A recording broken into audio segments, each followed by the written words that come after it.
Assalamualaikum warahmatullahi wabarakatuh. Perkenalkan, nama saya Nadia Nostalgiana, NIM 21060024.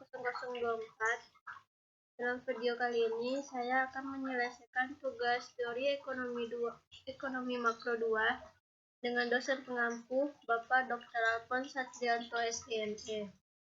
Dalam video kali ini, saya akan membahas pertumbuhan ekonomi teknologi, bukti empiris, dan kebijakan. Kemajuan teknologi dalam mode slow, efisiensi tenaga kerja. Untuk memasukkan kemajuan teknologi, kita harus kembali ke fungsi produksi yang mengaitkan modal total K dan tenaga kerja total I dengan output total Y. Jadi fungsi produksi itu di mana E adalah variabel baru yang disebut efisiensi tenaga kerja. Efisiensi tenaga kerja mencerminkan pengetahuan masyarakat tentang metode produksi.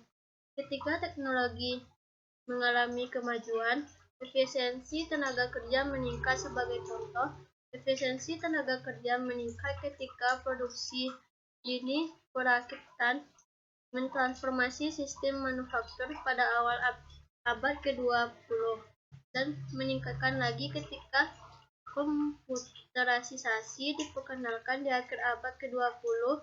Efisiensi tenaga kerja juga meningkat ketika ada pengembangan dalam kesehatan, pendidikan, atau keahlian angkatan kerja.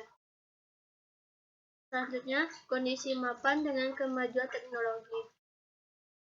Karena kemajuan teknologi yang dimodelkan di sini menambah efisiensi tenaga kerja, maka hal itu memiliki pengaruh yang sama terhadap populasi.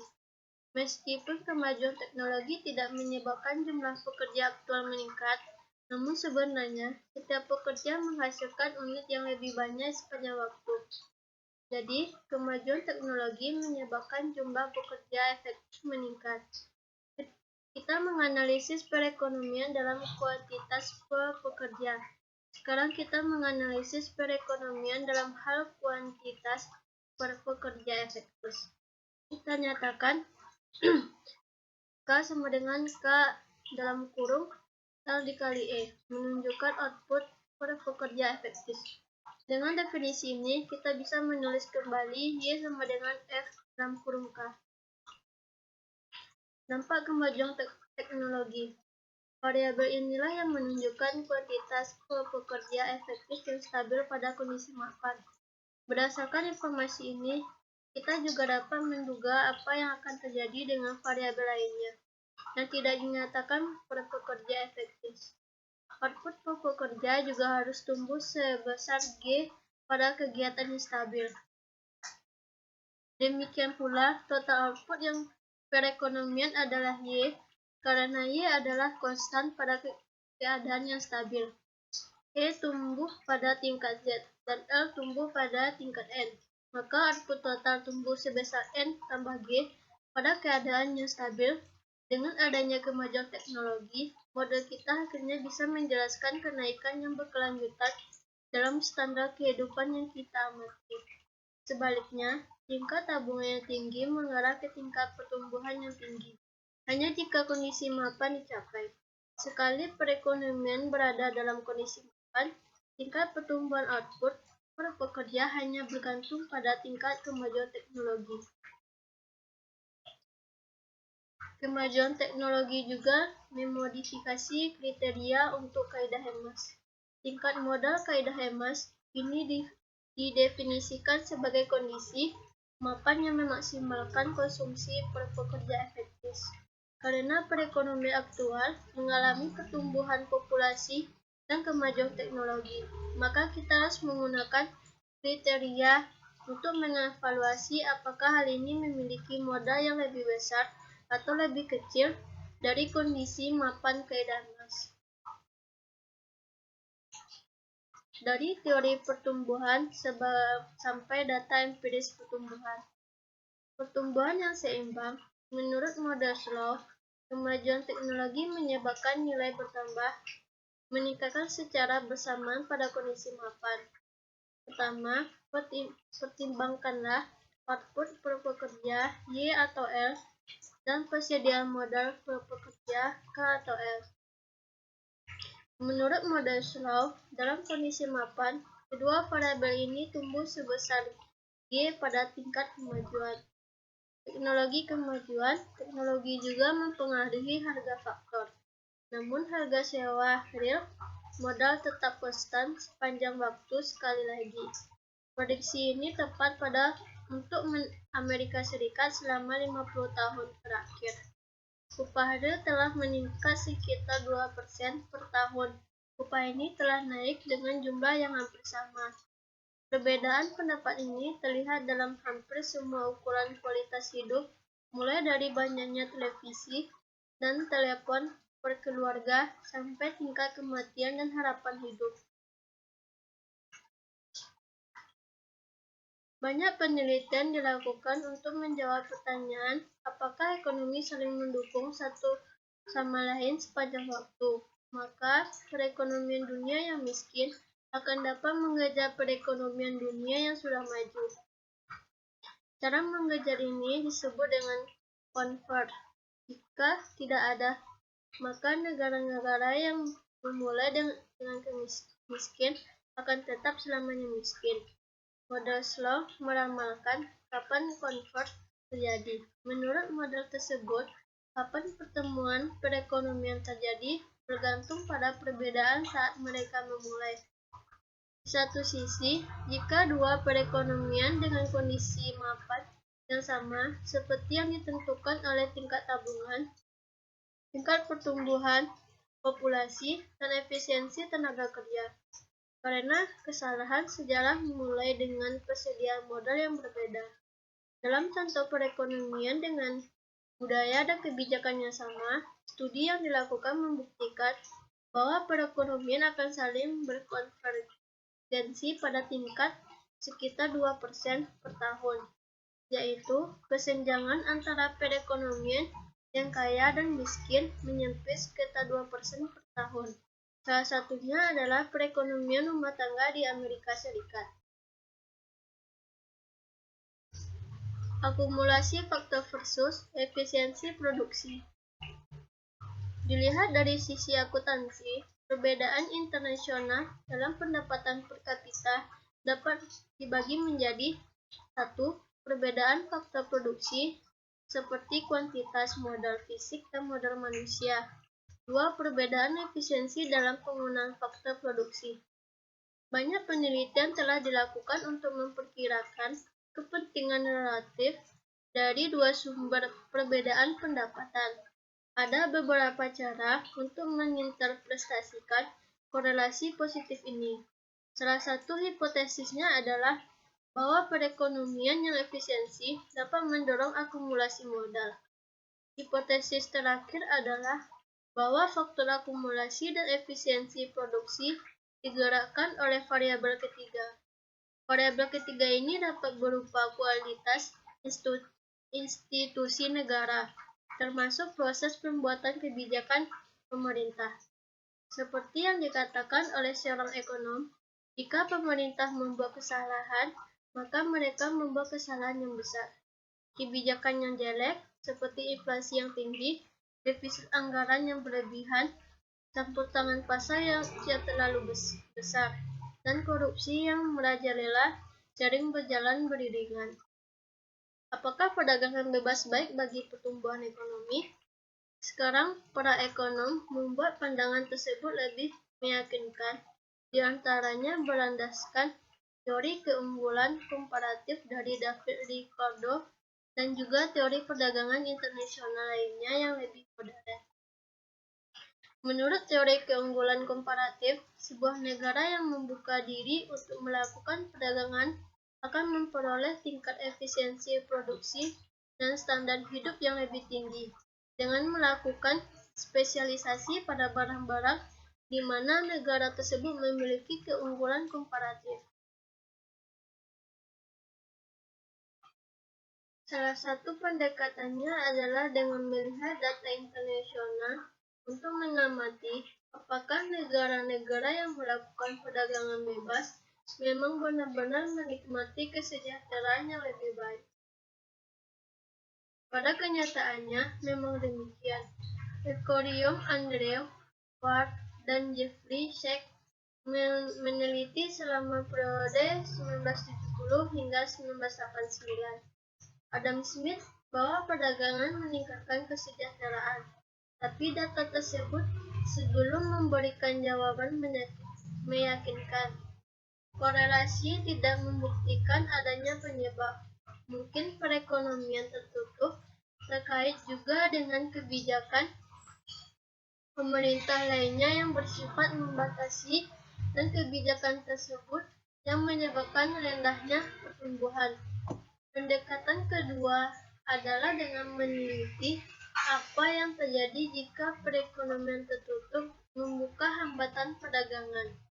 Hal ini terjadi pada Jepang di tahun 1950-an, Korea Selatan pada tahun 1990-an, dan Vietnam pada tahun 1990. Namun sekali lagi, korelasi bukan berarti penyebab perdagangan bebas. Biasanya disertai dengan reformasi lainnya, dan sulit bagi kita untuk membedakan dampak dari perdagangan dengan dampak dari reformasi lainnya. Selanjutnya, kebijakan untuk mendorong pertumbuhan. Mengevaluasi tingkat tabungan. Menurut model Slow, seberapa banyak negara menabung dan berinvestasi adalah determinan penting dari standar kehidupan penduduknya. Sebagaimana yang telah kita ketahui, tingkat tabungan menentukan tingkat modal dan output pada kondisi mapan. Tabungan tertentu menghasilkan kondisi mapan kaidah emas yang akan memaksimalkan konsumsi per pekerja, sekaligus kesejahteraan ekonomi. Jika perekonomian beroperasi dengan modal yang lebih kecil dari kaidah emas, maka produk marginal yang kian menurun menyatakan bahwa MPK, dalam hal ini kenaikan tingkat tabungan secara bertahap, akan meningkatkan akumulasi modal yang mengarah ke kondisi mapan dengan konsumsi yang lebih tinggi. Untuk membuat perbandingan ini, dalam perekonomian real seperti perekonomian Amerika Serikat, kita membutuhkan estimasi tingkat pertumbuhan dan estimasi produk marginal pada modal neto real di Amerika Serikat tumbuh rata-rata 3% per tahun. Sekarang kita bisa melihat bahwa pengembalian modal melebihi tingkat pertumbuhan rata-rata perekonomian. Dengan kata lain, jika Amerika Serikat menabung dan menginvestasikan bagian yang lebih besar dari pendapatannya, maka perekonomian akan tumbuh jauh lebih cepat dan akhirnya mencapai kondisi mapan dengan konsumsi yang lebih tinggi.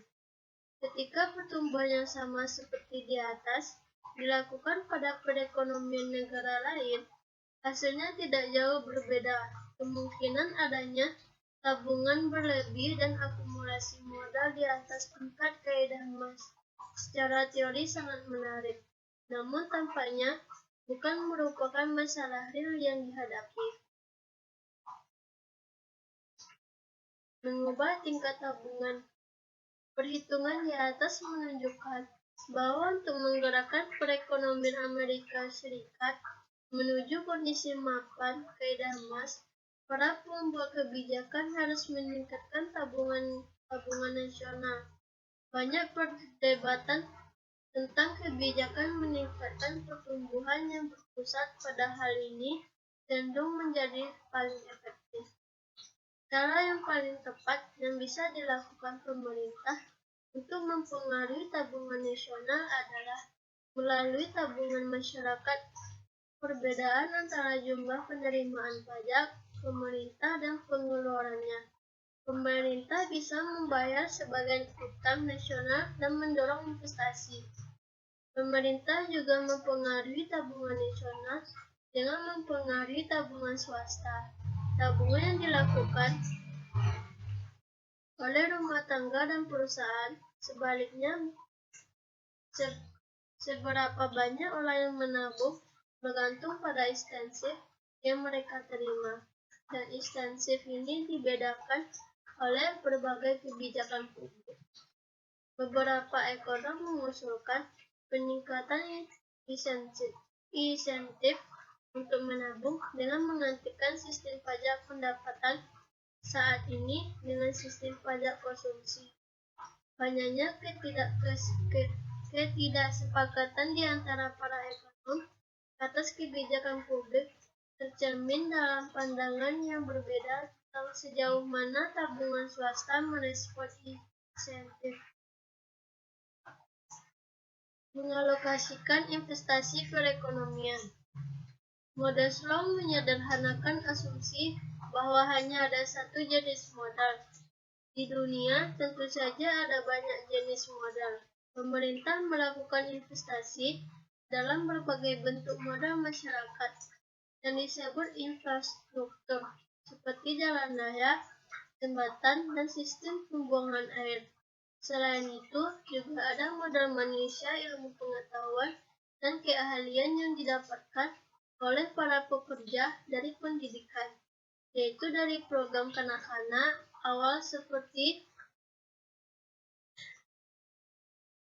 bagi orang dewasa dalam angkatan kerja. Menaikkan tingkat modal manusia membutuhkan investasi dalam bentuk para pengajar, perpustakaan, dan waktu belajar.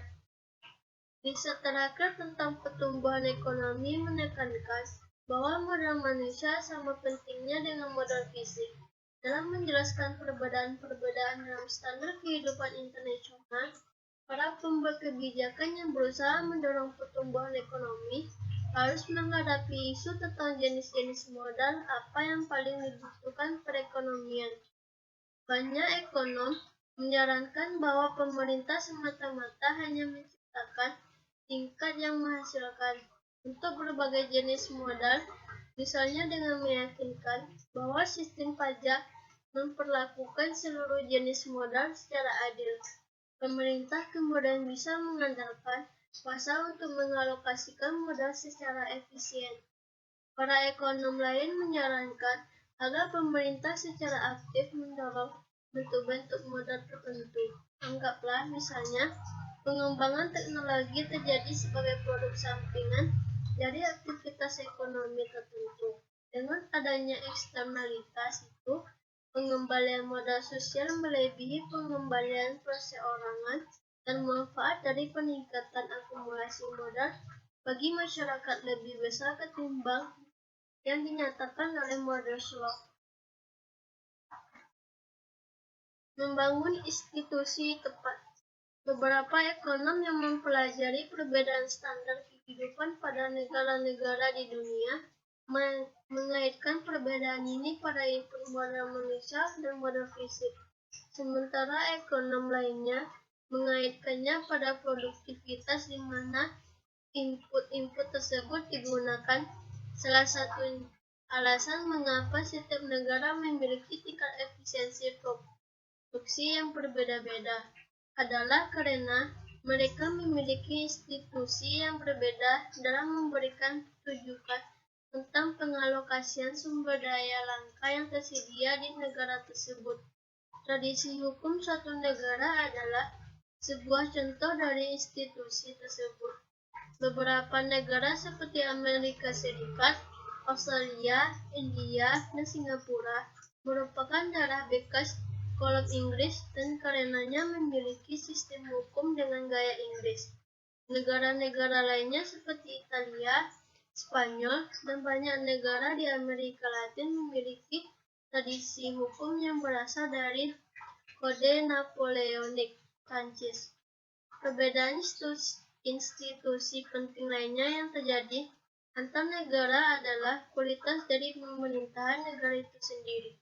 Suatu pemerintahan yang ideal harus berperilaku sebagai tangan yang menolong.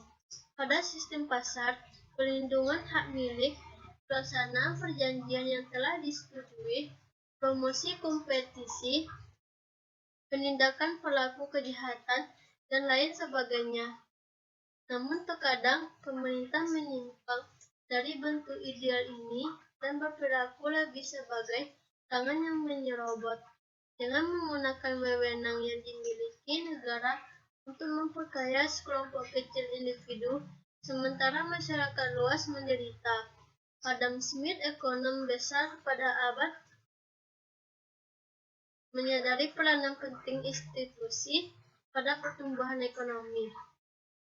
Dia pernah menulis yang disyaratkan untuk membawa negara dari tingkatan barbar yang paling rendah untuk menuju kejayaan yang paling tinggi.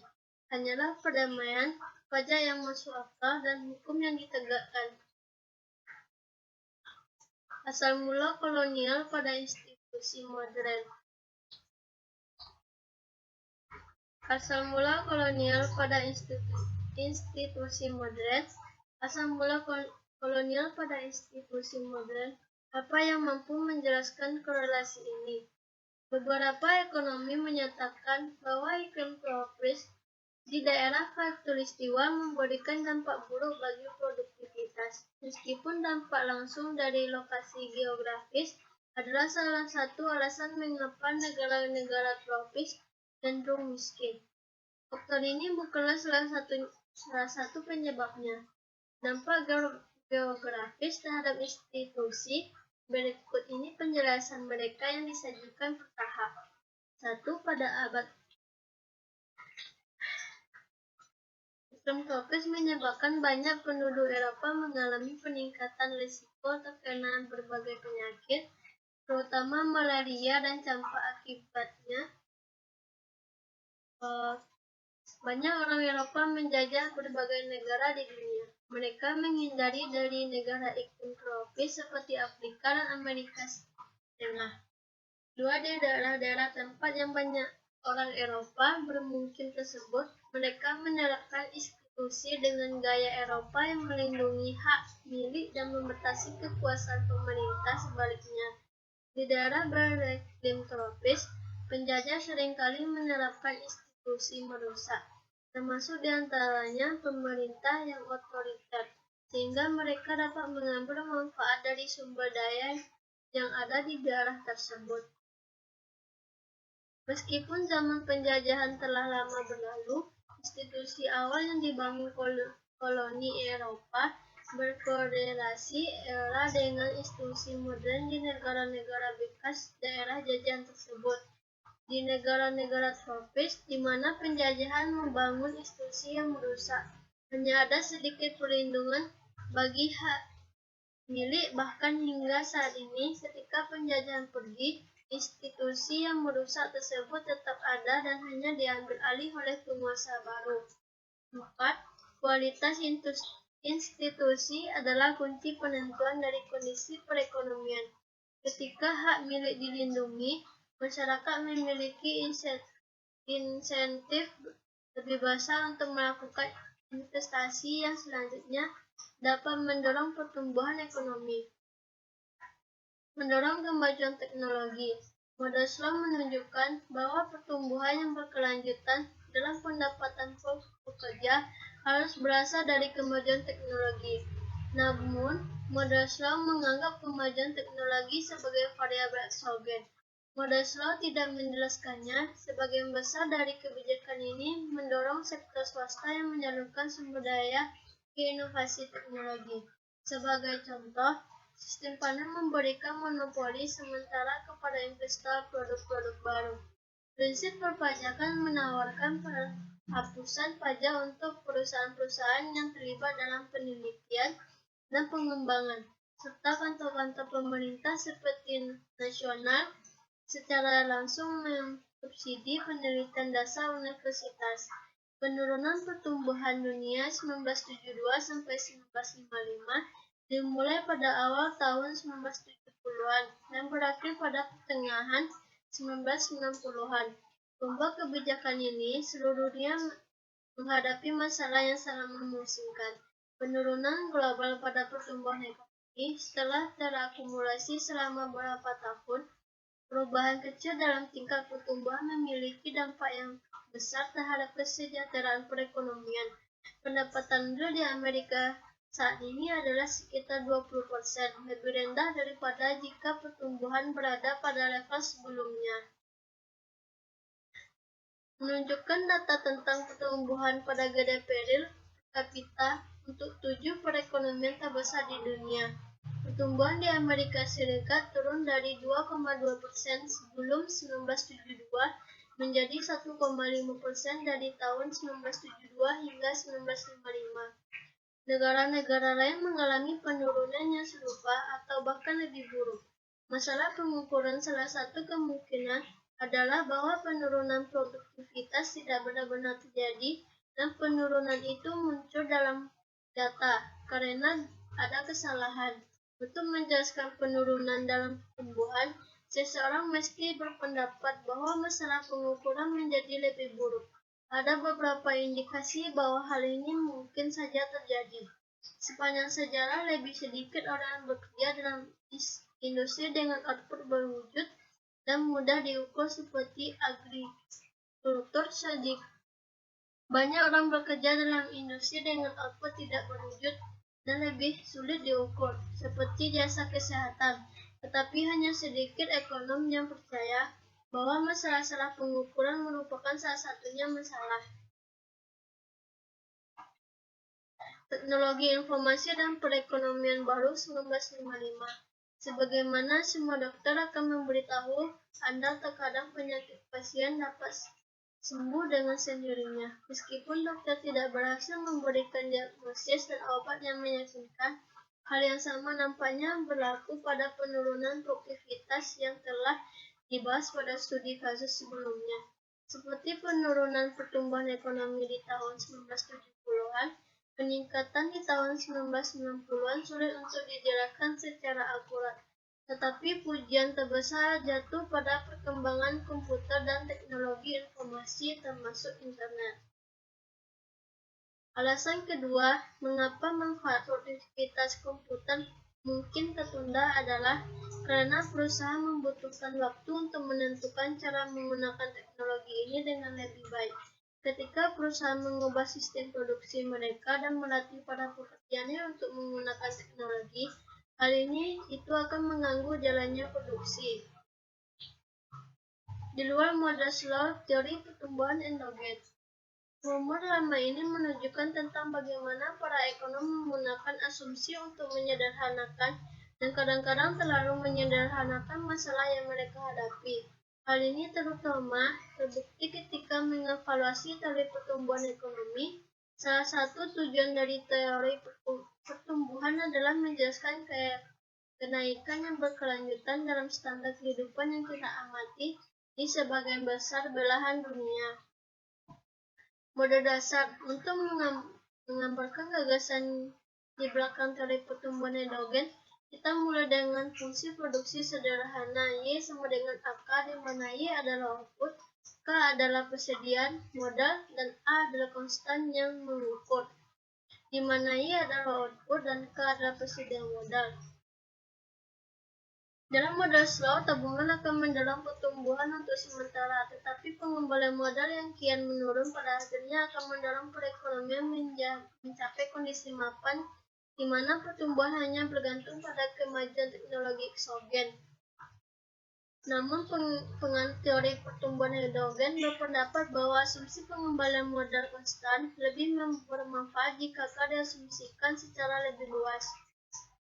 Model 2 dasar. Meskipun model Y sama dengan AK adalah contoh pertumbuhan endogen yang paling sederhana, teori ini berjalan dengan baik. Sebuah lini penelitian telah berupaya mengembangkan model dengan lebih dari satu sektor produksi yang memberikan penjelasan yang lebih baik tentang kekuatan-kekuatan yang mengelola kemajuan teknologi.